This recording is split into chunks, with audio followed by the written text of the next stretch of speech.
Hi there, it's Wendy Passmore. I thought I would just share today an excerpt from my little book, Musings from My Life Journey. And this one's called A Profound Life Experience, A Stranger Welcomed. From middle-class suburbia to Long Lac First Nations, with a stop at Trent University for Native Studies in between. There is a mystery as to why the First Nations peoples have always captivated my attention. The 20-hour train ride north enabled a transition between two worlds. Stepping into this Ojibwe world, I was met with warmth and open arms. I was naive at 21, rather unevolved in my inner world, and open to the experience that lay before me. The Muckaday family embraced me as one of their own, including me in their regular camping expeditions in the bush.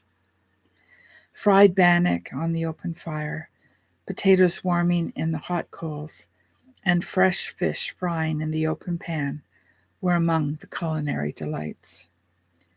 Frances included me in her winter camping, where she made sure I had the necessary mukleks for snowshoeing to snare rabbits. Gertie, one of my closest pals, about my age, lived next door, so we had daily visits over tea, and she labored to teach me how to make bannock, which I love to this day. Gertie continues to remain a close friend. The welcome and openness to my presence in their community enabled my felt experience of their pain, their unresolved trauma, and their being lost. I am reliving the memories of this time these many years later from the lens of the recent truth and reconciliation efforts and the discovery of the many graves at residential schools. I have remained friends with my closest connections from that time and have thus been able to talk about their pain and trauma from residential schools, all of whom share that experience.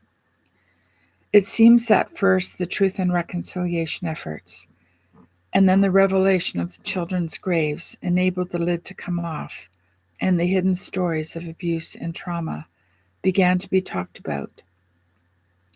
I and most people I know had no idea that that was their reality. While I was experiencing a merry time throughout my school years, these friends at the same time were going through hell. How is it that we as a people had no idea? This cruel genocide was happening in my lifetime and for decades previously. Not known, not reported, and First Nations people had no voice. And now the aftermath. What am I to do with this? I understand now the 11 suicides in the 14 months that I lived there. I understand now the drinking. I understand now the abuse I witnessed. I understand now when my friend and she said she was ashamed to be who she is. I understand now what intergenerational trauma is.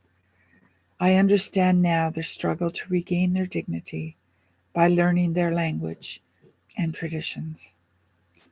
A people raped, pillaged, and made to feel ashamed of whom they are, since colonialism became the standard practice, with no regard for the sacredness of the peoples encountered.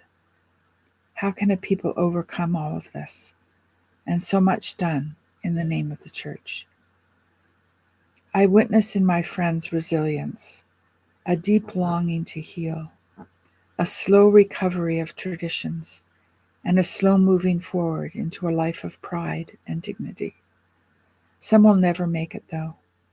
My artist friend has made great strides in creating a healthy life through healing and forgiveness, while her brother is an addict and a mess, and thus the kids are addicts and messes. Generational trauma stemming from the residential school experience. My heart aches as I realize the truth of this tragic reality. And yet, in the midst of it all, I was a stranger welcomed.